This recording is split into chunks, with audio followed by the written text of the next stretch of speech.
Internacional Carlos Grech para arrancar, al igual que ayer, revisando lo que está ocurriendo en Medio Oriente con lo que ocurre ahí en Israel y Hamas. Carlos, muy buenas tardes. Hola, ¿cómo están? Buenas tardes. Una mañana en nuestro país, ya tarde en Israel, que ha estado marcada por intensos bombardeos sobre la Franja de Gaza, especialmente en el norte, lo hemos dicho.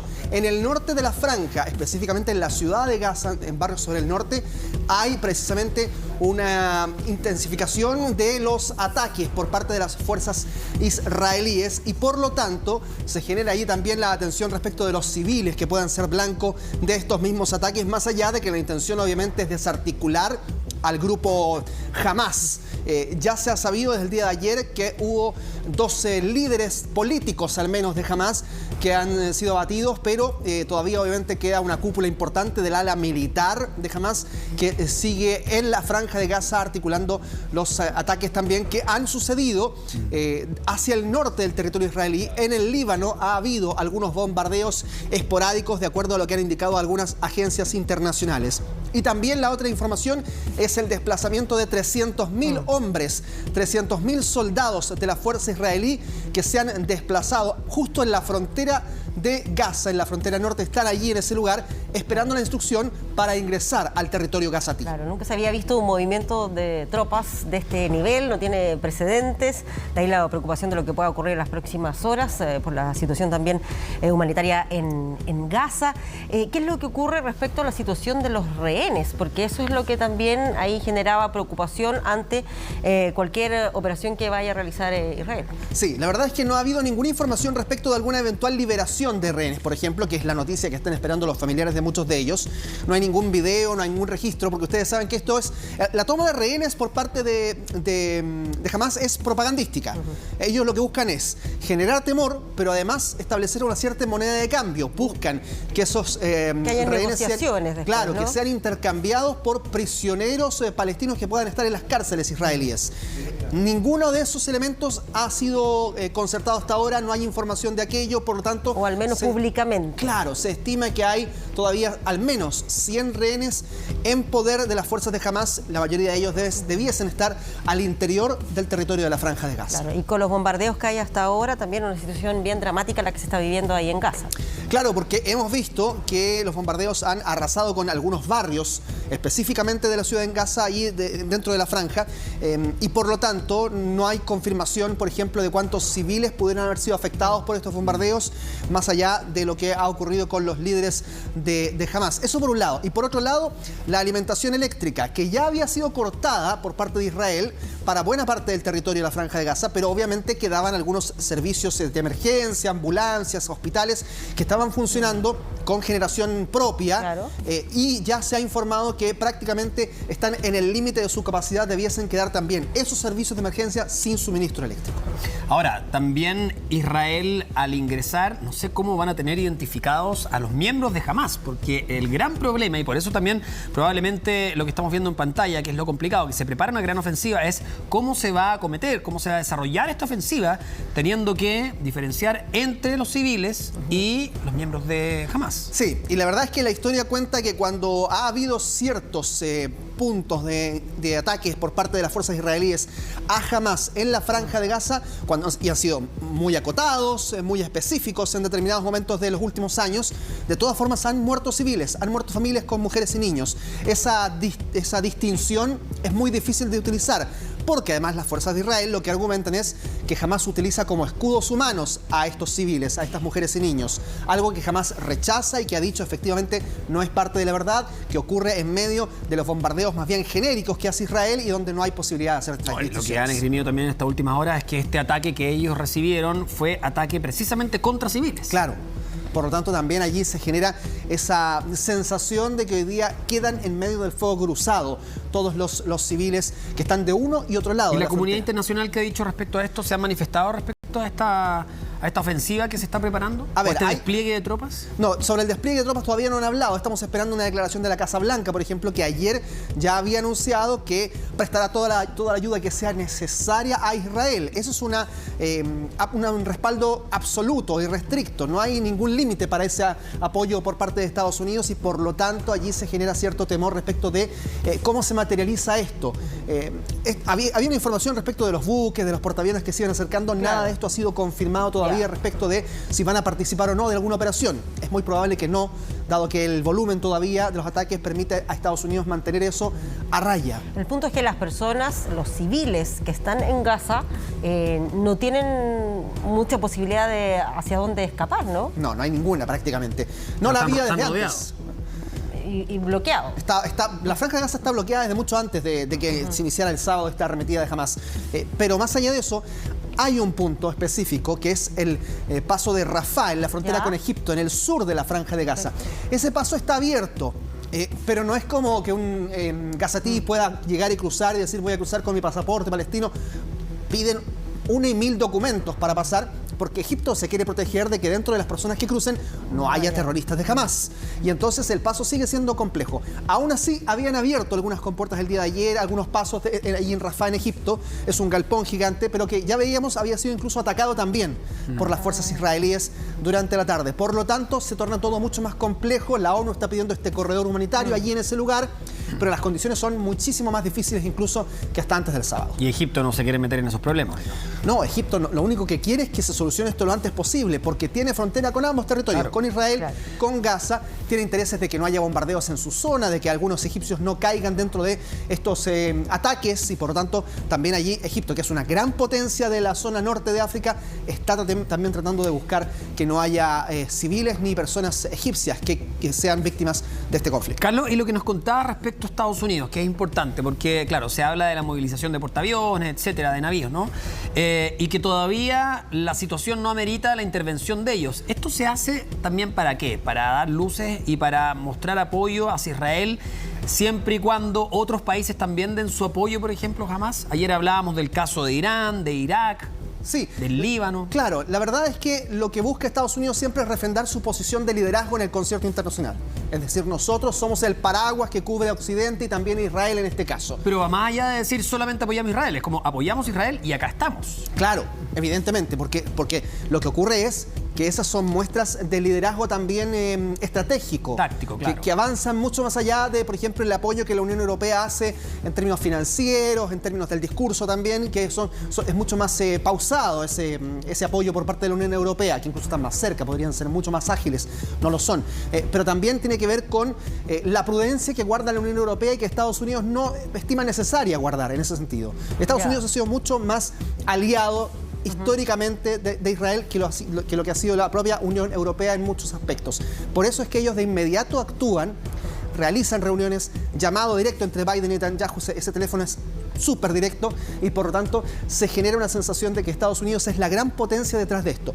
¿Qué pasará después de eso si es que eso obliga, por ejemplo, a Irán a actuar? Eso ya es un paso muchísimo más grande que por ahora no existe. El gran temor que hay, que esto pueda finalmente escalar hacia que otros sectores otros países también terminen interviniendo directamente. Sí, no olvidemos que Irán y Estados Unidos se han enfrentado bélica y armamentísticamente en el siglo XX, pero han sido batallas, guerras mucho más acotadas y que no han tenido que ver con escaladas mundiales. Hoy día tengo la impresión de que Irán no está en condiciones de enfrentar una escalada como esta, más allá de los intereses que haya. Pero ¿qué es lo que ocurre?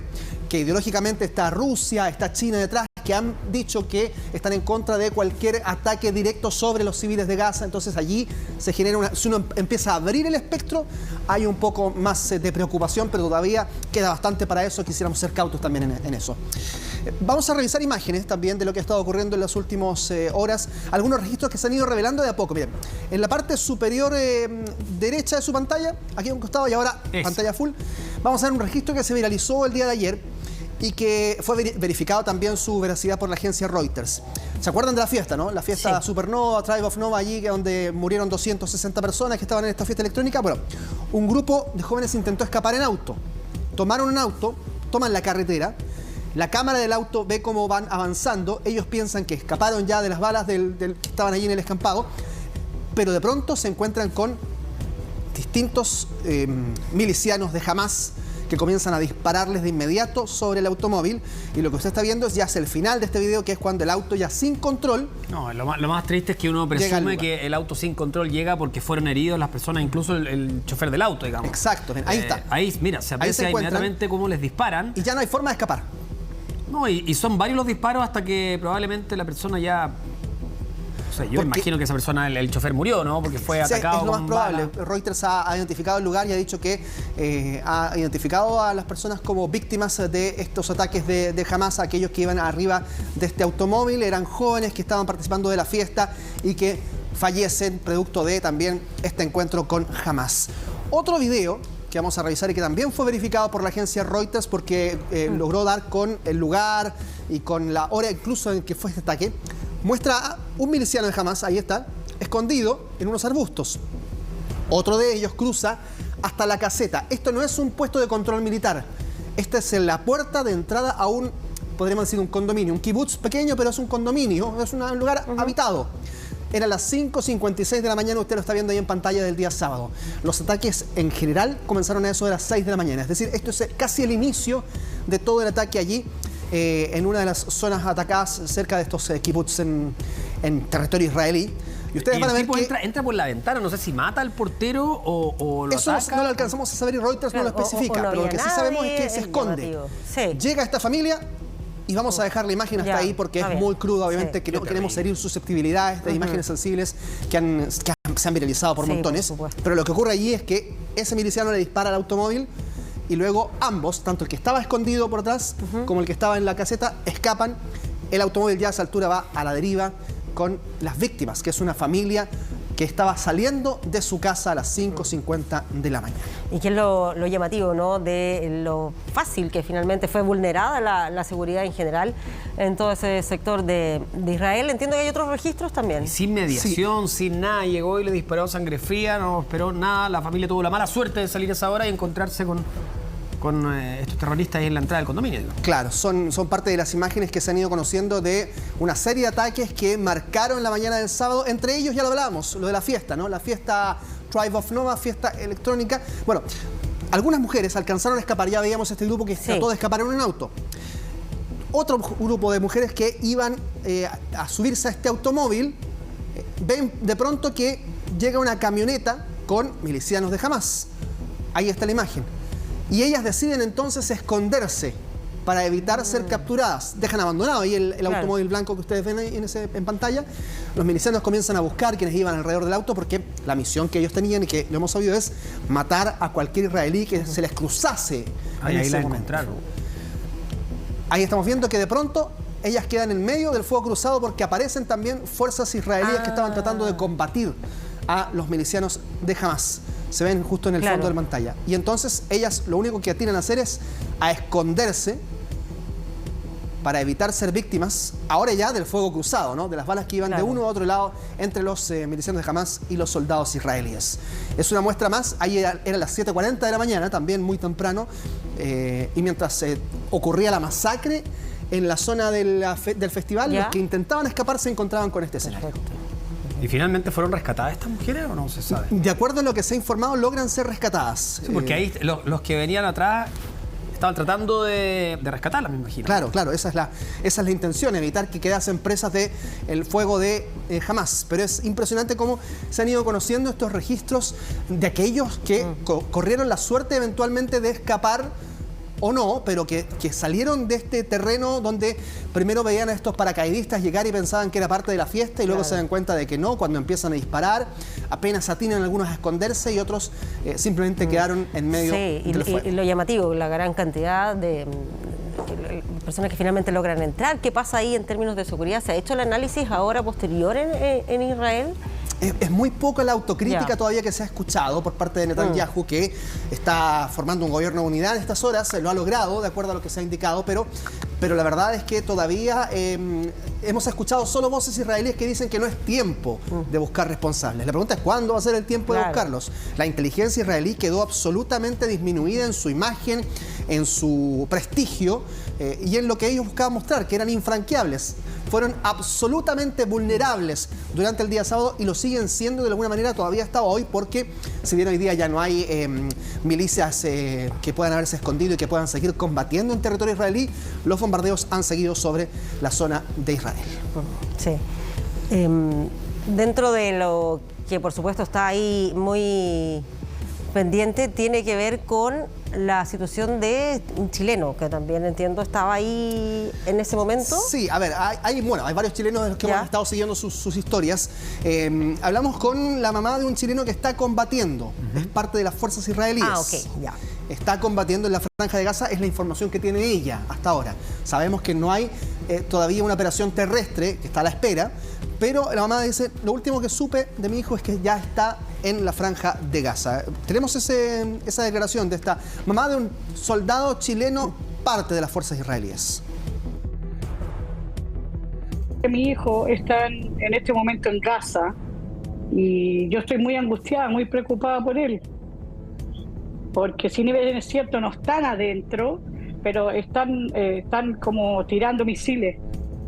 Entonces, eso es lo que me tiene muy angustiada. Afortunadamente, no les quitaron los teléfonos, así que él cada unas 2 horas me dice, mamita, estoy bien, no te preocupes.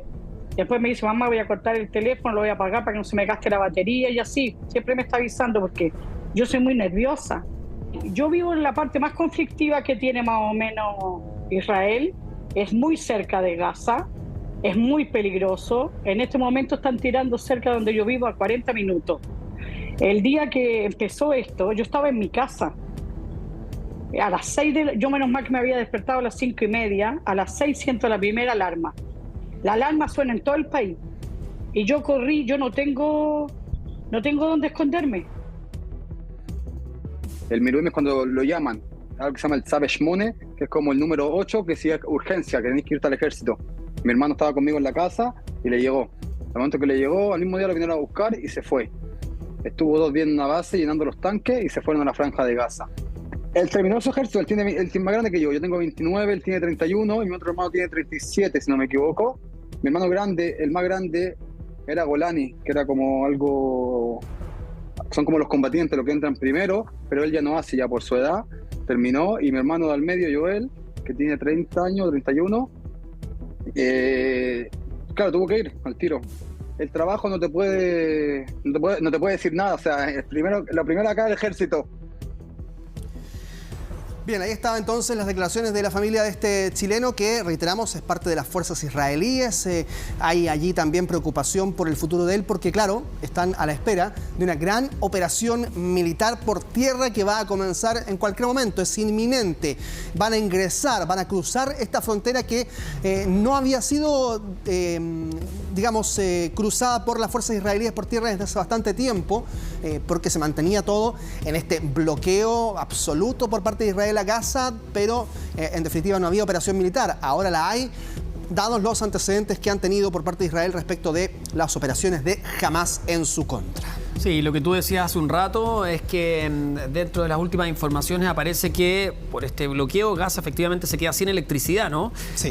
Además de los 300.000 soldados en la frontera, probablemente estén esperando estos últimos estertores de servicios básicos que siguen funcionando y ahí comenzaría esta ofensiva. Hasta ahora no hay información de a qué hora y si es que entrarían todas estas tropas de soldados o solamente un grupo. No, desde las fuerzas israelíes no han dado a conocer un horario, un plazo establecido para iniciar esta operación. Que tiene lógica porque es táctica de... Es táctica de guerra, claro. Es inteligencia militar en este caso, que lo hemos dicho, está tan entredicho en Israel que nos imaginamos que cada paso que puedan dar es crucial para evitar ser blanco nuevamente de críticas después de lo que pasó el día Pero en sábado. el fondo, la imagen que hay ahora es ahí, 300.000 soldados del ejército israelí desplegados cerca de la frontera de Gaza a la espera de recibir esa orden de entrar. Exacto. Esa es la última información que tenemos y que seguramente vamos a tener desarrollo durante esta tarde. Ya son 6 horas más en Israel, son las 7 de la tarde con 20 minutos, ya oscurecido también en Israel. Seguramente tendremos una imagen en vivo pronto porque en algún momento también veremos lo que hemos visto todos estos días a esta hora, ya que es el comienzo de pequeños bombardeos. Claro, el cielo iluminado que nos demuestra que se claro, están iluminado por también los misiles antiaéreos que son disparados desde Israel para bloquear los ataques de Hamas, los dejan caer finalmente y así evitar que esos misiles o esos cohetes lleguen a